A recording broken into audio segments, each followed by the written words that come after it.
Olá, minha gente! Sejam todos bem-vindos à Rede Rio TV. Hoje voltamos aqui com exclusiva do caso da chacina do Distrito Federal. Sempre aqui em cima desse caso, sempre trazendo novidades únicas com o Dr. João Darques, graças à gentileza do assistente de acusação agora do caso, que é o Dr. João Darques. Sim, porque o processo já virou denúncia pelo Ministério Público, como o doutor já tinha dito aqui anteriormente que seria. Então, logo teremos aí o andamento, todos os advogados, todas as defesas compostas, uma audiência de instrução e julgamento, provavelmente. Apesar disso, a polícia continua com um segundo inquérito.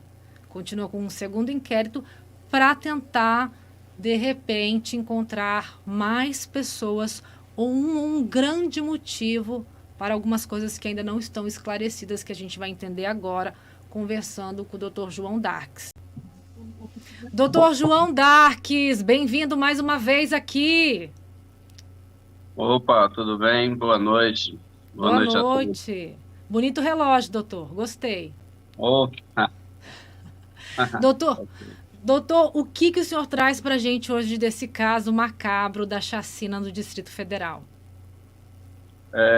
O primeiro ponto relevante, né, é que a denúncia foi recebida. A denúncia foi recebida com... Não dá nem para citar os crimes, porque são tantos crimes que levaria um bom tempo para a gente falar sobre o número de crimes, né? Uhum. Mediante sequestro de resultado de morte, homicídio, associação criminosa, corrupção de menores, entre outros. Tração de cadáver, vilipêndio de cadáver, né? Enfim, e aí vai. Nós temos o processo aqui, doutor, será? O processo ele não é mais sigiloso, né? Agora está tranquilo. Inclusive, o pessoal até me falou que já tinha acesso e tudo, né, ao processo. Que é sigiloso. Acho que tem acesso, né? Acho que tem. Porque não é mais sigiloso. O doutor domínio público tá em... O juiz já quebrou o sigilo, então estou em domínio público, né? Porque, via de regra, todos os dados processuais são públicos, né? Sim, mas como eu falava anteriormente, antes a gente não poderia falar muito em razão das investigações ainda estarem em andamento, diligências complementares. Agora, não é que ainda não esteja em andamento, mas agora por parte do Ministério Público, né? Usando aí dos meios necessários através da ação penal, vai buscar aí tudo para esclarecer definitivamente esse caso bárbaro aí, né? Macabro aí, que foi essa chacina aqui no Distrito Federal. Então, nós tivemos êxito, porque a denúncia foi recebida, não houve declínio de competência, o juiz considerou competente, né? E agora, o próximo passo é a citação dos réus, para que eles apresentem a resposta à acusação, que é aquela primeira defesa, acho que nós já falamos sobre ela, do processo, né? A primeira defesa aí do processo, previsto no artigo 406 do Código de Processo Penal. Muito bem. Outro fato novo é que um advogado, um escritório de advocacia, protocolou um pedido de relaxamento de prisão. Ele escreve relaxamento de prisão em flagrante. Acho que esqueceu do N aqui, né? Flagrante relaxamento de prisão em flagrante do Carlos Henrique Alves da Silva, que é o galego, né? No entendimento. Não, Carlos Henrique. Não, Carlos Henrique da Silva não é o Carlomã. É outro. É o galego, né? Entendi. Aquele último que foi por último. Entendi. Isso, exatamente, foi por último, né? Mas assim, com a devida vênia ao pleito defensivo, entendo que o pleito é totalmente descabido, totalmente equivocado, né? E a gente fala isso com muita segurança jurídica, apoiado exclusivamente na lei, na legislação pátria que nós temos na matéria, né? Por quê? Porque ele atenta a um relaxamento da prisão sobre o argumento que ele não teria sido apresentado no prazo legal do artigo 310 do Código de Processo Penal, no prazo legal do artigo 310 do Código de Processo Penal, ao audiência de custódia. Ele teria sido preso em flagrante e, nesse momento, não teria sido apresentado à autoridade policial. Muito bem. Só que equivoca-se a nobre causídica nesse caso, porque ele não foi preso em flagrante, né? Ele foi preso por um decreto da prisão temporária. E diga-se de passagem, A prisão temporária, quando se trata de crime comum, ela tem um prazo legal de 5 dias, tá? Uhum. Sendo prorrogável, podendo ser prorrogável por mais 5. O que é? A prisão temporária é aquela prisão que ela é requerida no curso das investigações, e é esse o momento processual dela, né? Uhum. Para que possa a autoridade policial buscar provas, por exemplo, que ainda não foram para elucidação do caso concreto. Então, ela tem esse prazo aí, mas quando se trata de crime hediondo, aí, diga-se de passagem, o crime hediondo, o crime de homicídio qualificado, ele é um crime hediondo, né, é um crime previsto aí no rol taxativo da lei do crime hediondo. Essa prisão temporária, ela passa para 30 dias. Sim. 30 dias, prorrogáveis por mais 30 dias. Esquece a nobre causídica, com o devido respeito, obviamente, né, que defende aí um desses delinquentes, que o senhor Carlos Henrique Alves da Silva foi preso por prisão temporária e não em flagrante no dia 26/1 de 2023, ou seja, não expirou sequer o prazo, ele já foi denunciado, já teve a prisão temporária convertida em preventiva, né, por representação da autoridade policial, o Ministério Público manifestou favorável, então, totalmente descabido o pleito defensivo. Uma vez que, como eu ressaltei, não trata-se, no caso concreto, de prisão em flagrante, não trata-se de prisão em flagrante, e sim de prisão temporária determinada pela autoridade competente e cujo prazo foi obedecido pelo judiciário. Então, de modo que esse pedido sequer ainda foi apreciado pelo juiz da vara do Tribunal do Júri aqui do Planaltina, mas com certeza vai ser indeferido de plano, né? E diga-se mais de passagem, ainda que, por exemplo, existisse algum vício na prisão, alguma nulidade na prisão, não impediria, por exemplo, que o juiz decretasse a prisão preventiva, né? E após ter sido decretada essa prisão preventiva, uma vez que encontra-se presentes os requisitos autorizadores da segregação cautelar, previsto no artigo 312 e 313 do Código de Processo Penal, já estaria validada a prisão, né? O eventual vício já teria terminado. Então, eles vão continuar presos, não há dúvida sobre isso, continuarão presos, e agora os autos, como eu disse, se tornaram públicos, né?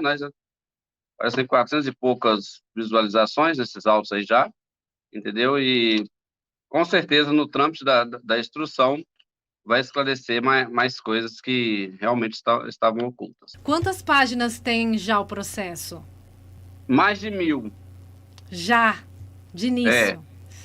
Vai ser aqueles já tem mais de casos... 1000. Meu Deus. Mais de 1000 e... Só consigo que eu estou com a denúncia na mão aqui. Muita coisa mesmo. Mais de 1000, além de mais de um... Testemunhas são 21 testemunhas. São 21 testemunhas que certamente vão ser ouvidas na primeira fase do escalonário do júri, né, na instrução e julgamento, e posteriormente em plenário. Tá, aí, eu vou deixar a foto dele aqui, que depois eu coloco outros aqui, entendeu? Na tela. Esse é o Carloman, né? Esse é o Carloman. Depois eu coloco outras coisas do caso aqui, entendeu? Na hora da edição. Esse é o Carloman. E os crimes que cada um pegou diferem entre si ou não? Diferem. Tem alguns que foi menos, né? Porque você vai responder na medida da sua participação. Sim. Né? Você não pode responder, por exemplo, por um crime que você não participou, né? Não tem ali uma conduta.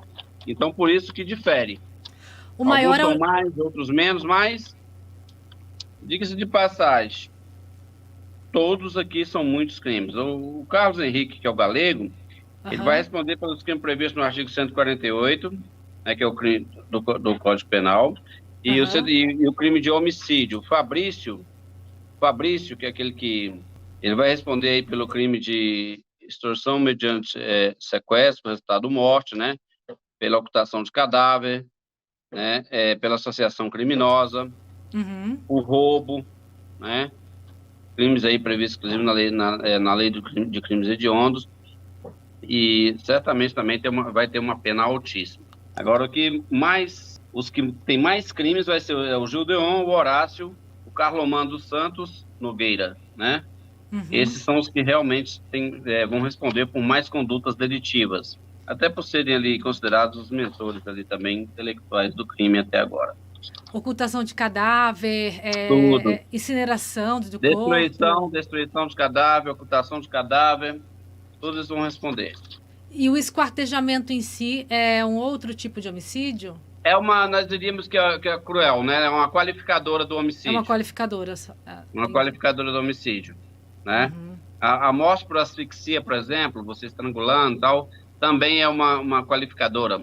Salvo engano exclusivo, previsto no artigo 121, parágrafo 2º, inciso 4º do Código Penal. Ela qualifica o crime, e no nosso ordenamento jurídico nós temos o crime de homicídio simples, por exemplo. O crime de homicídio simples ele tem uma pena de 6 a 20 anos. Quando você qualifica esse crime, você vai passar ele de 12 a 30 anos, né?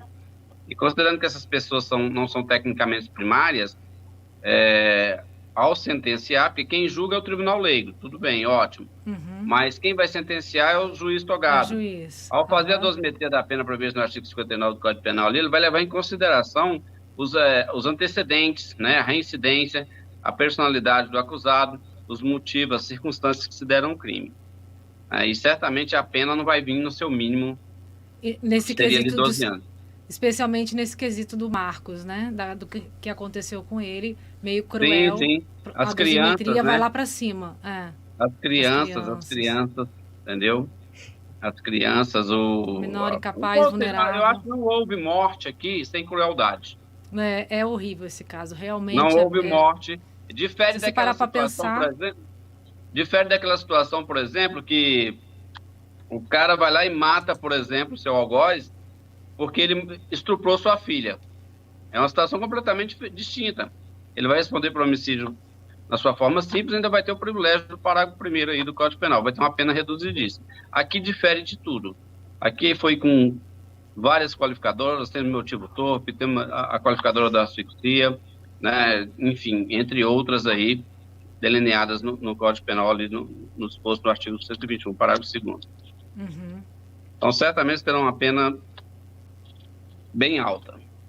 Quem tem mais de 50 aí não deve voltar mais, porque o pacote de crime passa para 40 anos, né? A possibilidade de cumprimento de pena em até 40 anos.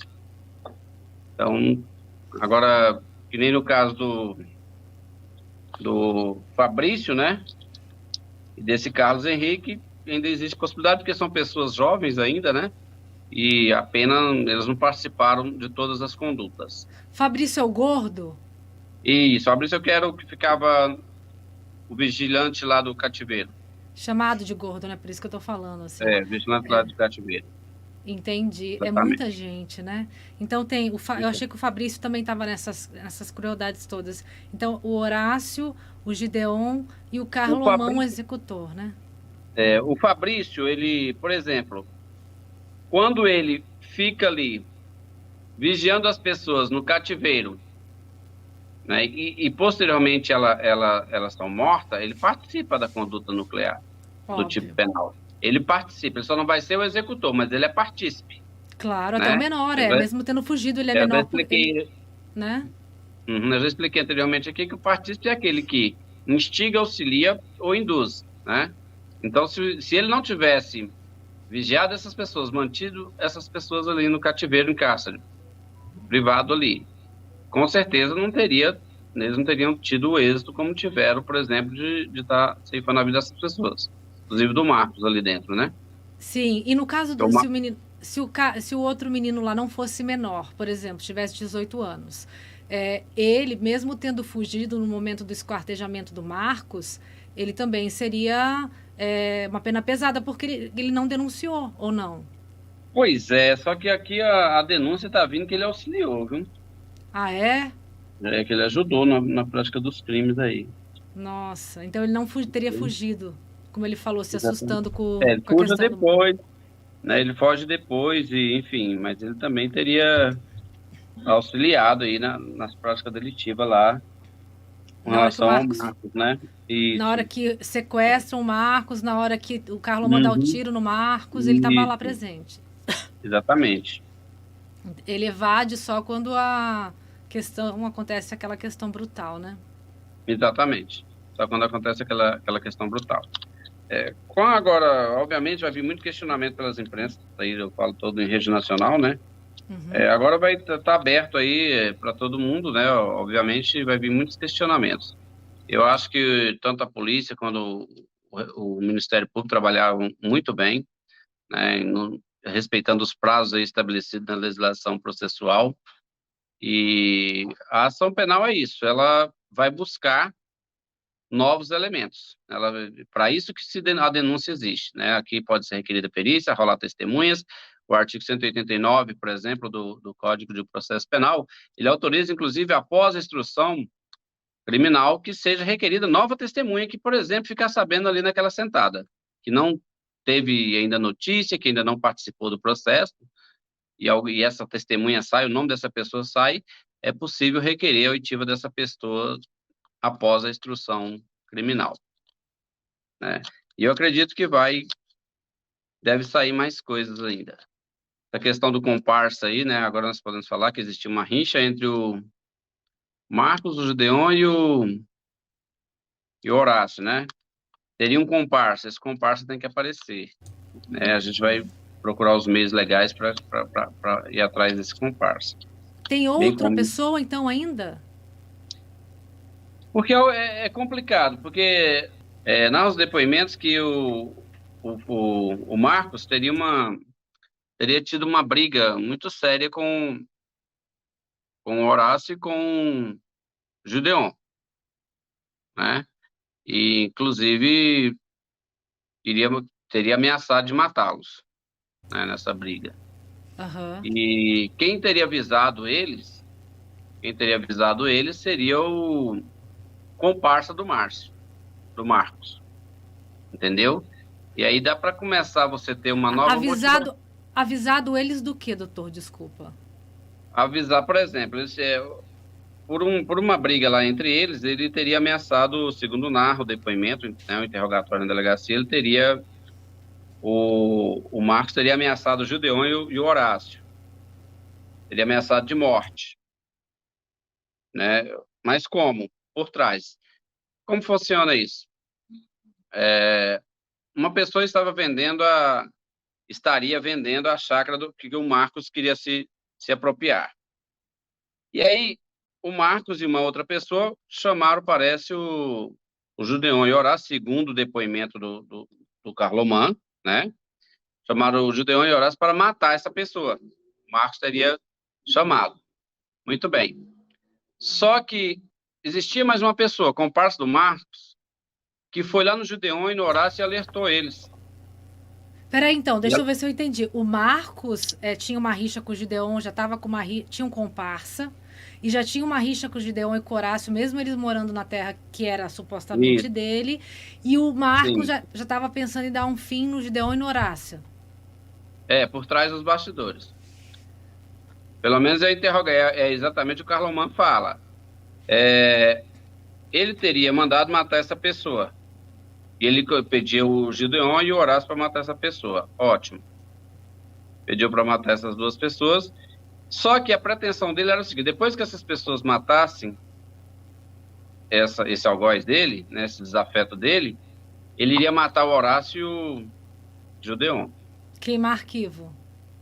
Queimar arquivo, e aí daria, em tese, né, parece que daria certo, né, porque uma legítima defesa, ou ficaria como uma vingança, porque essa pessoa que o Marcos estava tentando matar era o próprio irmão. Então, assim, ele se aliava... Meu Deus, o Marcos queria matar o próprio irmão. O Gideon Vamos deixar bem claro, segundo informação prestada pelo Carlomán em seu interrogatório. Eu venho sustentando há muito tempo que a motivação das terras, para mim, em que pese ela exista, em que pese exista no depoimento, né, dos acusados, em especial do Carlomán, essa motivação, eu venho defendendo que não pode ser apenas ela. Por quê? Gente, reiteradamente eu tenho dito, se o Marcos já tinha morrido, para que matar o restante da família, se não poderia mais transferir a chácara? Essa vingança, não faz sentido isso. Não faria sentido. sintetizando ali problemas e pistas e tudo, né? Entrando cada vez mais num limbo ali que não tinha como sair.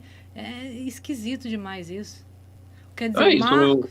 O Marcos tinha um comparsa, o Marcos estava querendo que o Gideon e o Horácio matassem o irmão dele mesmo, né? Um familiar Ótimo. dele. E a E a- pretensão era que depois que eles matassem, ele ia e matava o Horácio e o Gideon. Só que o comparsa do Marcos foi lá e contou para o Gideon e para o Horácio. E está no mundo do processo, entendeu? Porque está no Uhum. processo. Tá? Quem analisar detidamente o interrogatório, por exemplo, do Carlomán, vai perceber isso aí, entendeu? E o Gideon também fala sobre essa questão dele querer matar o irmão, entendeu? Também fala essa questão dele querer matar o irmão. E aí, E tem porquê dele querer matar. Eles relataram o porquê porque do ele queria vender a Marcos. chácara. Porque O, ir- porque o Gideon chegou um determinado dia e viu ele vendendo com o corretor tentando vender a chácara. que era do Marcos. Isso, em Té. E como que ia vender, doutor? Que loucura! É porque, assim, aqui em especial no âmbito do Distrito Federal, existe muita grilagem de terra, você faz uma Sim, eu mera sei. cessão de direito, uma mera cessão de direito, transmite ali, você mostra, ó, estou dentro da terra, estou na posse, a posse é de fato. Aí, às vezes, a pessoa que está comprando até pega a orientação do advogado, né? O advogado fala, tá, qual é a situação? Não, eles moram lá, eles têm uma casa construída, mas, na verdade, não era nada deles, né? Eles Isso têm aí uma casa dificulta construída, até o mercado imobiliário rural aí, né? exato, entendeu? Lembra o Então, caso assim, Lázaro? hoje, por exemplo, eu defendo, depois de análise detida, eu sou assistente de acusação, eu defendo os interesses da família da dona Elisamar, né, e as crianças, né. Certamente tem outra advogada aí pelo Marcos, pelos demais, deve vir outra advogada aí, Uhum. entendeu? E a nossa busca aqui é pela verdade real, é por justiça, né? Nós queremos que essa família, os filhos, mãe, irmãos, eles possam dormir tranquilos com uma resposta do Estado para esses criminosos, né? A única coisa que tem que se acontecer agora é que eles paguem, né, sob as penas da lei, obviamente, tá? Por tudo que eles fizeram. E com a pena, como eu já disse, uma pena que seja proporcional à gravidade da conduta perpetrada por eles, né? Sim, claro, a Elisamar e as crianças não tinham nada a ver com isso, gente. Uma Nada pessoa a ver com batalhadora, isso. uma cabeleireira, tinha acabado de fazer um Isso, nada a empréstimo ver. para ampliar, né, seus negócios. Uhum. Deu um passo grande aí. Agora, o senhor sabe se esse irmão do Marcos tem antecedentes criminais? Eu não conheço esse irmão do Marcos, parece que não sei se já faleceu por esses dias, não sei. Eu não fui atrás ainda desse irmão do Marcos. Até porque o nosso pedido já foi protocolado, né? E foi para o Ministério Público. Conversei com o doutor Natan hoje, ele já manifestou favorável à habilitação como assistente de acusação. Aí que eu vou começar a peticionar nos autos. Porque tudo agora é feito através de petição nos autos, Petição, né? a gente Petição nos sabe. autos, aí tem o momento do promotor, que é o dono da ação penal, tratar-se de ação pública incondicionada, obviamente, e o juiz abre vista também para o assistente de acusação se manifestar. E aí eu vou estar me manifestando no momento processual oportuno Entendi. Mas sobre mesmo esse fato. assim, o senhor ouviu falar ou acha que esse irmão morreu também? Mas não foi por esse motivo, tá? Gente, que história Há absurda. quem ventilou, mas não foi por esse motivo. Porque eu tenho certeza que existe uma pessoa que o Judeão ele responde por outro processo, na Aham. circunscrição judiciária aqui de Planaltina, né? Por homicídio contra o próprio irmão, né? Sim, o senhor falou isso. Meu Homicídio Deus, contra o próprio irmão. que gente, Nós né? estamos diante de pessoas extremamente perigosas, né? Meu Eles vão contra Deus. o próprio estatuto criminoso deles, eles vão contra, né? Entendeu? Assim, a gente tem andado com segurança, enfim, porque realmente é muito complicado. Não Entendeu? Nós tem estamos uma ética ali dentro deles, não tem uma ética nenhuma, né? até Não. tem, mas essas pessoas superam a ética da própria do próprio mundo do crime, né? Porque eu não tenho notícia que facções, seja o PCC, matasse criança com tamanha crueldade. É. Existe uma guerra de gangues entre eles, enfim. Mas do jeito que eles fizeram aí, foi realmente cruel. E acho que nem a facção apoia esse tipo de conduta.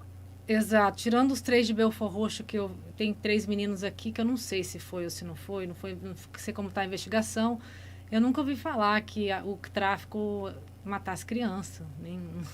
Sim. Nunca ouvi falar isso. Então, assim, é muito estranho. E aí, a ética familiar, né? Nenhuma. Eles não têm esse Sim, apego. Não. O Carlomão, no depoimento dele, ele disse que ele tem afilhado, parece que tem parente, tem criança na família, mas eu estou convencido que ele ajudou, tá, o Ministério Público aqui na denúncia, ele ajudou na execução das mortes aí das crianças, da Elisamar, entre outros, né, do Tiago. Nessa hora vira tudo cordeirinho, né? Chora, é católico, evangélico. Ele fala todo o intercrime, só os atos executórios que ele não teria participado. Pelo amor de Deus. Tá. Tem menina que não. O tiro na nuca do Marcos não foi ele que deu? Não, ele disse que foi ele, mas foi acidental. Ele falou que foi acidental, verdade. Ele disse que foi acidental. E outra crueldade de darem um tiro no cara, deixarem ele agonizando. Deixaram o cara agonizando durante a noite inteira. E ele vai morrer bem mais tarde, né? Quando ele é esquartejado, que ele vai morrer. Gente, eles decepam a cabeça dele e ele estava vivo, né? Sim. Aí ele ainda conta com riqueza de detalhe nos depoimentos aí, que ele passou com a cabeça, depois passou com os braços, depois passou com as pernas e depois passou com o tronco. Passou o quê, doutor? Pelo amor de Deus. Passou lá, porque era dentro lá no cativeiro, tinha uma cozinha. Uhum. Ele esquartejou e passou para colocar lá dentro da fossa, lá no buraco lá atrás, né? Dentro desse lote. Passou na frente de todo mundo lá com a cabeça, depois passou com os braços, depois passou com as pernas, depois passou com o tronco. Extremamente cruel. O Carlomão não, o Gideon? O Gideon, exatamente. E você vê o Gideon falando, parece uma pessoa... Como é que pode a gente ver a imagem de uma pessoa, né? Vendo ele depondo, parece Ele fala uma pessoa... com riqueza de detalhes, como ele matou, por exemplo, as vítimas. O Gideon, né? Ele confessa como ele matou, por exemplo, as vítimas, né? Agora, né? Porque no primeiro depoimento ele não confessou, né? Ou confessou? Sim. Agora ele deu outro depoimento, então. Ele foi requerido, né? Sim, então... Esperaram pegar fogo bem? Não. Então podia... Nem sabia se terminou de pegar fogo, só... Não sabia. A real, não sabia. Explodiu? Não escutou? Não escutamos, estamos embora. Tá, foram pra onde? Pra o vale.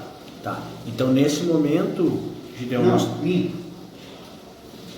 Passamos na chácara que pega no Thiago. Ele ficou lá. Tá, mas aí com o Thiago foi pro vale, né? Sim. Tá.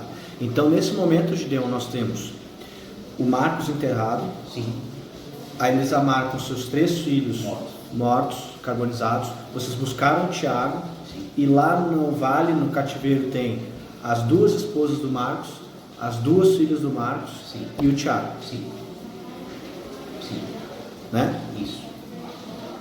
Então, tinha 6 pessoas lá, sendo uma morta, que é o Marcos, 2 esposas, 2 filhas e o Thiago. E aí? Nesse momento, vocês mandaram mais mensagem para alguém? O que vocês resolveram? O Gordão lá, o Fabrício cuidando das pessoas, cuidando do Thiago, inclusive. Pela autoridade policial, após a prisão do Carlomão, ele foi requerido.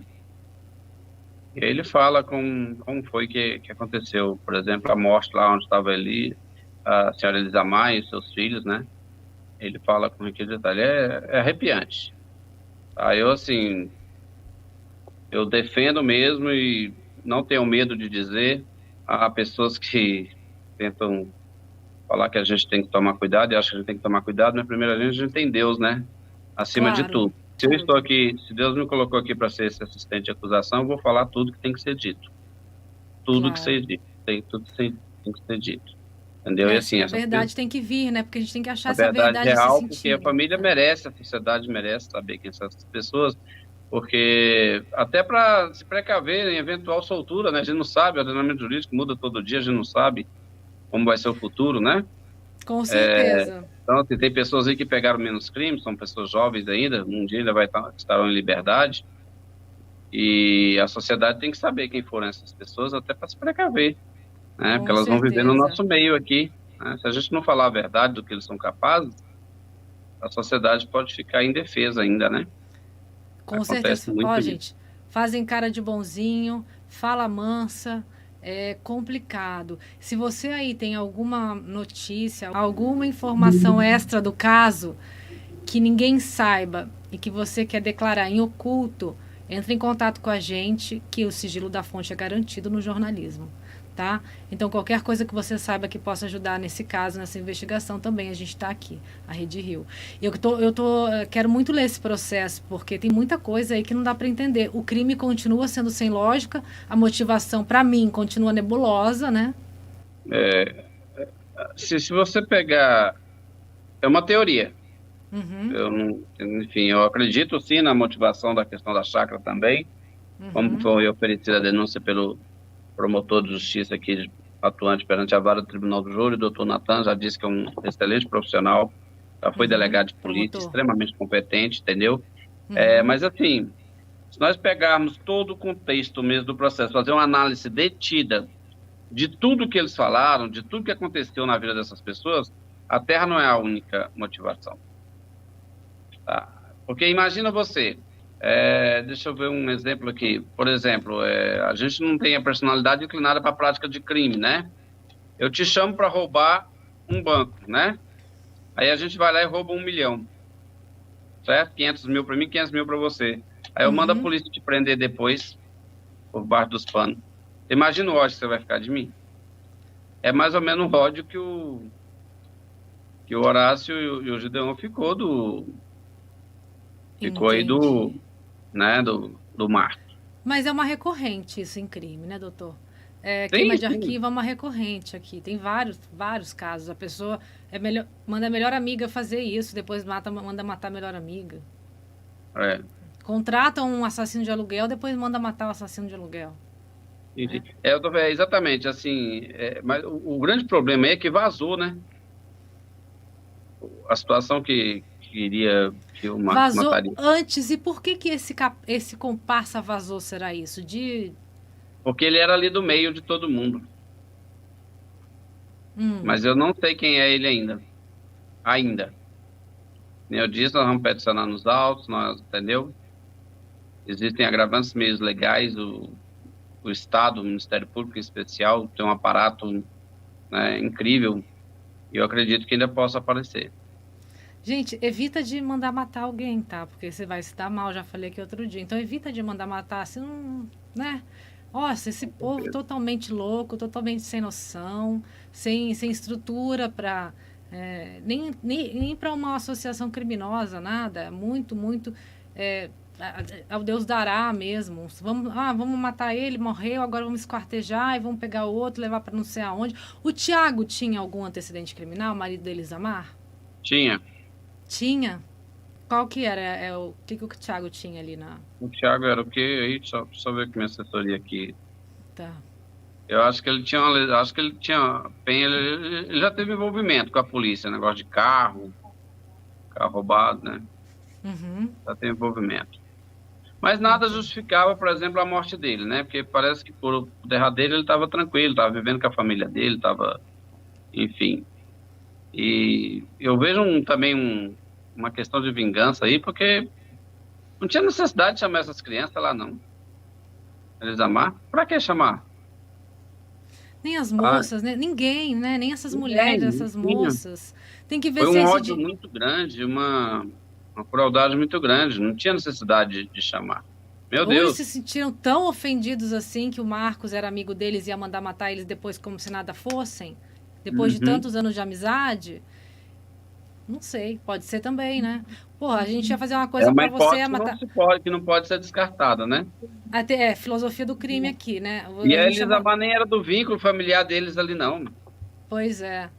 A gente vai matar seu irmão pra você e você vai mandar matar a gente depois? É. Pode ter também uma passionalidade ali nesses corações aí monstruosos, enfim. Muito. Porque é uma frieza do Marcos também, né? Uhum. Muita frieza. Agora nós Será vamos iniciou-se a ação penal, né?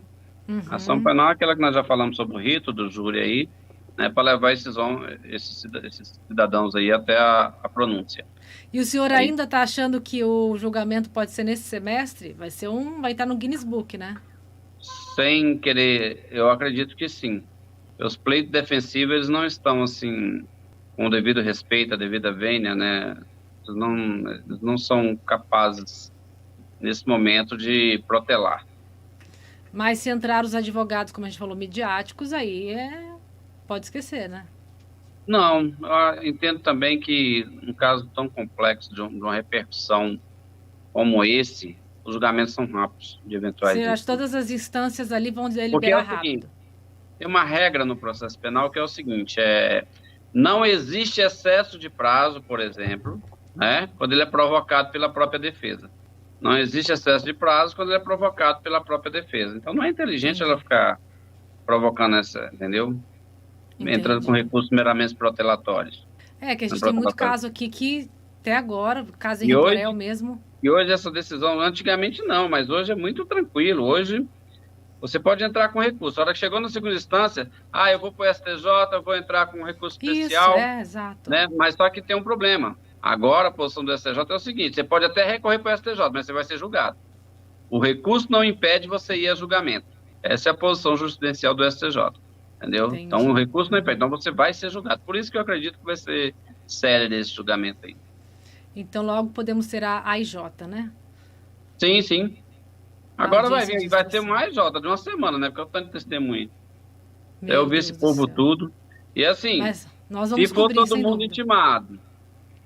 Claro, depois dispensa algumas que são desnecessárias, né? Começa a ficar muito... Desnecessário, certamente a acusação vai dispensando.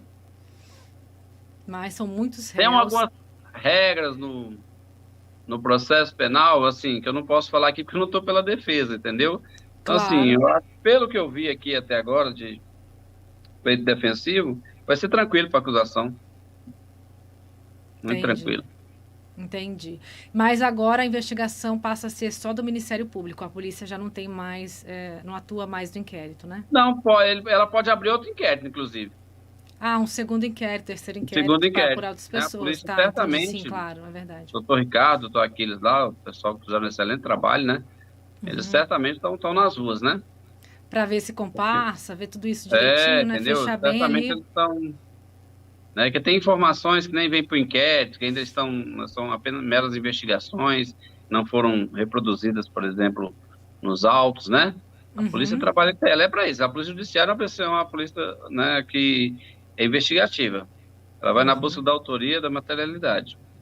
Aí em Brasília aqui a gente tem o GAECO, né? Aí é o quê? Aqui, você fala, aqui não é a Polícia Civil do Distrito Federal. Aqui a gente tem a Polícia Civil, aí tem a Polícia Militar, mas tem o GAECO, que atua junto com o Ministério Público. Não, aqui não tem, não. O Ministério Público. Tem promotores do GAECO também. Entendeu? É, Ministério Público do Distrito Federal. Só que aqui parece que eu vi na coletiva, que parece que vai ser vários promotores, né, que estão apoiando, por exemplo, o doutor Natan nessa denúncia que foi oferecida aí. São vários promotores. São Paulo tem o GAESP, aqui tem o GAECO. Eu achei que tivesse um outro tipo de investigação aí, também. Na coletiva ele deixou claro que, entendeu, ia ser designado vários promotores para estar colaborando com... claro, é um caso muito complexo, não tem condição nenhuma de um promotor só, né? Tem que ter uma boa... Pese a competência, né, do doutor Natan, que eu já teria algumas vezes aqui, mas realmente é muito complexo, é muita coisa. É muita coisa, e cada advogado de defesa vai vir com mais outros, eu não sei quantos. Sim. E aí é aquela questão que a gente sabe do júri como é, né? Então tem que realmente ter bastante gente aí para ajudar na acusação.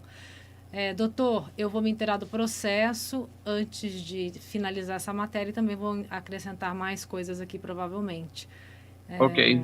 E aí a gente está aqui à disposição, tá, doutor? Sempre. Tranquilo, qualquer coisa estamos à disposição também. Tá bom, a gente vai conversando ali. Ok. Tá? Valeu, doutor. Obrigada mesmo, viu? Valeu. Obrigada sempre pela gentileza. Tchau, tchau. Boa noite, fica com Deus todo mundo. Você também, doutor. Gente, essa foi mais uma atualização aí bombástica do caso da chacina do Distrito Federal, não é?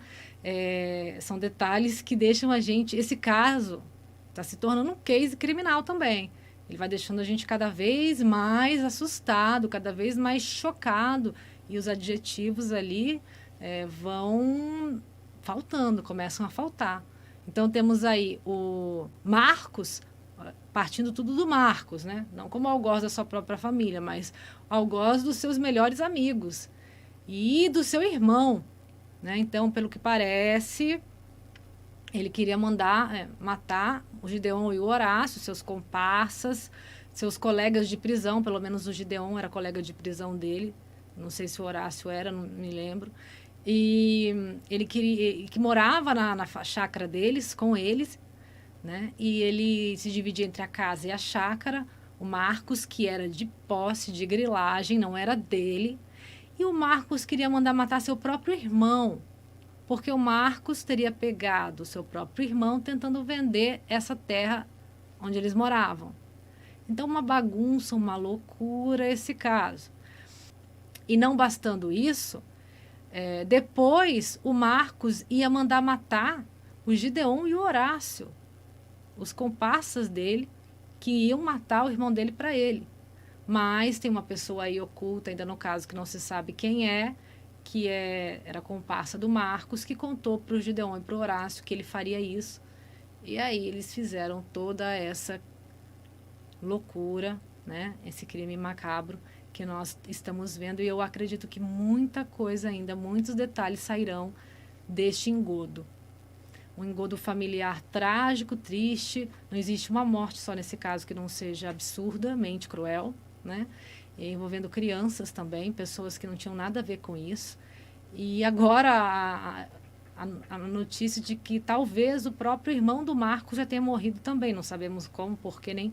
Mas vamos tentar, né, averiguar e trazer aqui para vocês.